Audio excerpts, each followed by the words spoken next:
નમસ્કાર વિદ્યાર્થી મિત્રો. આપણે 7માં 1 થી 5 પાઠનું ટ્રાન્સલેશન કર્યું ગુજરાતીમાં અને એમના મિનિંગ્સ સમજ્યા. હવે આપણે પાઠ 1 પ્રહેલિકાનો સ્વાધ્યાય જોઈશું, જેમાં પહેલો પ્રશ્ન છે, કૌંસમાંથી યોગ્ય શબ્દ પસંદ કરી પ્રશ્નોના ઉત્તર લખો. પહેલો પ્રશ્ન છે, વૃક્ષાગ્રવાસી ક અસ્તિ? કૌંસમાં આપ્યું છે લેખની કે નારિકેલ. તો વિદ્યાર્થી મિત્રો, તમારે જવાબ લખવાનો છે નારિકેલ વૃક્ષાગ્રવાસી અસ્તિ. ફરીવાર, વૃક્ષાગ્રવાસી ક અસ્તિ? જવાબ છે નારિકેલ વૃક્ષાગ્રવાસી અસ્તિ. બીજો પ્રશ્ન છે, કા સ્ત્રી દેહ વિવર્જિતા અસ્તિ? છોટિકા કે લેખની? જવાબ છે છોટિકા દેહ વિવર્જિતા અસ્તિ. ફરીવાર, કા સ્ત્રી દેહ વિવર્જિતા અસ્તિ? જવાબ છે છોટિકા દેહ વિવર્જિતા અસ્તિ. ત્રીજો પ્રશ્ન છે, કા કૃષ્ણમુખી અસ્તિ? છોટિકા લેખની? જવાબ છે લેખની કૃષ્ણમુખી અસ્તિ. ફરીવાર, કા કૃષ્ણમુખી અસ્તિ? જવાબ છે લેખની કૃષ્ણમુખી અસ્તિ. ચોથો પ્રશ્ન છે, ક પરપાદેન ગચ્છતિ? નારિકેલ પાદરક્ષક? જવાબ છે પાદરક્ષક પરપાદેન ગચ્છતિ. ફરીવાર, ક પરપાદેન ગચ્છતિ?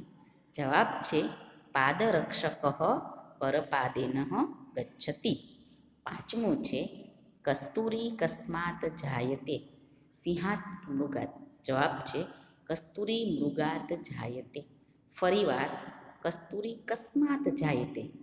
જવાબ છે કસ્તુરી મૃગાત જાયતે. પ્રશ્ન બીજો છે, જોડકા જોડો. માં પહેલું છે ત્રિનેત્રધારી, બીજું છે નરનારી સમુત્પન્ના, ત્રીજું છે પંચપત્રી, ચોથું છે શિલાપક્ષી, પાંચમું છે કાતર યુદ્ધે. તો જવાબ લખો વિદ્યાર્થી મિત્રો. ત્રિનેત્રધારી, એની સામે લખો નારિકેલ. ફરીવાર, ત્રિનેત્રધારી નારિકેલ. નરનારી સમુત્પન્ના, એની સામે લખો છોટિકા. પંચપત્રીની સામે લખો લેખની. શિલાપક્ષીની સામે લખો પાદરક્ષક. કાતર યુદ્ધે, એની સામે લખો પલાયન કરોતિ. ફરીવાર, ત્રિનેત્રધારી નારિકેલ, નરનારી સમુત્પન્ના છોટિકા, પંચપત્રી લેખની, શિલાપક્ષી પાદરક્ષક, કાતર યુદ્ધે પલાયન કરોતિ. પછીનો પ્રશ્ન છે, નીચેના ઉદાહરણ મુજબ અન્ય શબ્દ બનાવો. ઉદાહરણ છે વૃક્ષવાસી, તો વનવાસી, ગૃહવાસી, સ્વર્ગવાસી. તો શૂલપાણી, તો બીજા શબ્દ લખો વિદ્યાર્થી મિત્રો. ચક્રપાણી, શસ્ત્રપાણી, શંખપાણી, કમલપાણી. ફરીવાર, શૂલપાણી, તો એ બીજા શબ્દો છે ચક્રપાણી, શસ્ત્રપાણી, શંખપાણી, કમલપાણી. બીજું છે ત્રિનેત્રધારી, તો એની સામે લખો વિદ્યાર્થી મિત્રો શ્વેત વસ્ત્રધારી, ગૌરમુખધારી, રક્તમુખધારી, હાસ્યમુખધારી. ફરીવાર, ત્રિનેત્રધારીની સામે લખો શ્વેત વસ્ત્રધારી, ગૌરમુખધારી, રક્તમુખધારી, હાસ્યમુખધારી. ત્રીજું છે શિલાપક્ષી, એની સામે લખો વાતપક્ષી, ફલપક્ષી, અન્નપક્ષી, સર્વપક્ષી. ફરીવાર, શિલાપક્ષીની સામે લખો વાતપક્ષી, ફલપક્ષી, અન્નપક્ષી, સર્પપક્ષી. ચોથું છે દંતહીન, એની સામે લખો નેત્રહીન, વાણીહીન, બુદ્ધિહીન, ગુણહીન. ફરીવાર, દંતહીન, એની સામે લખો નેત્રહીન, વાણીહીન, બુદ્ધિહીન, ગુણહીન. પછીનો પ્રશ્ન 4 છે, નીચેની પંક્તિઓનું ઉદાહરણમાં દર્શાવ્યા મુજબ અસ્તિ નાસ્તિનો ઉપયોગ કરી લેખન કરો. અસ્તિ એટલે છે, નાસ્તિનો અર્થ થાય છે નથી. તો પહેલું છે વૃક્ષાગ્રવાસી ન ચ પક્ષીરાજ. તેનો જવાબ આવશે વૃક્ષાગ્રવાસી અસ્તિ કિંતુ પક્ષીરાજ નાસ્તિ. આમાં તમારે અસ્તિ અને નાસ્તિનો ઉપયોગ કરવાનો છે. અસ્તિ એટલે છે, નાસ્તિ એટલે નથી. ઉદાહરણ આપ્યું છે વૃક્ષાગ્રવાસી ન ચ પક્ષીરાજ.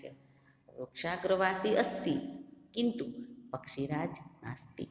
બીજું છે ત્રિનેત્રધારી ન ચ શૂલપાણી. તો એનો જવાબ લખો વિદ્યાર્થી મિત્રો. ત્રિનેત્રધારી અસ્તિ કિંતુ શૂલપાણી નાસ્તિ. ત્રિનેત્રધારી અસ્તિ કિંતુ શૂલપાણી નાસ્તિ. બીજું છે ત્વગ્વસ્ત્રધારી ન ચ સિદ્ધયોગી. એનો જવાબ છે ત્વગ્વસ્ત્રધારી અસ્તિ કિંતુ સિદ્ધયોગી નાસ્તિ. ત્વગ્વસ્ત્રધારી અસ્તિ કિંતુ સિદ્ધયોગી નાસ્તિ.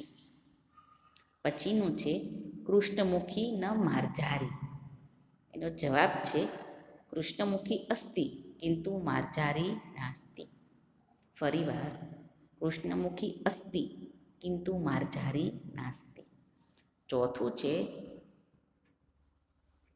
દ્વિજીવા ન સર્પિણી. તો એનો જવાબ લખો વિદ્યાર્થી મિત્રો. દ્વિજીવા અસ્તિ કિંતુ સર્પિણી નાસ્તિ. દ્વિજીવા અસ્તિ કિંતુ સર્પિણી નાસ્તિ. પછીનું છે પંચભર્તી ન પાંચાલી. તો એનો જવાબ લખો વિદ્યાર્થી મિત્રો. પંચભર્તી અસ્તિ કિંતુ પાંચાલી નાસ્તિ. પંચભર્તી અસ્તિ કિંતુ પાંચાલી નાસ્તિ. તો અહીંયા તમારું ધોરણ 7નું સંસ્કૃતનું પ્રહેલિકા નામના પ્રથમ પોએમનો સ્વાધ્યાય પૂરો થયો. Thank you.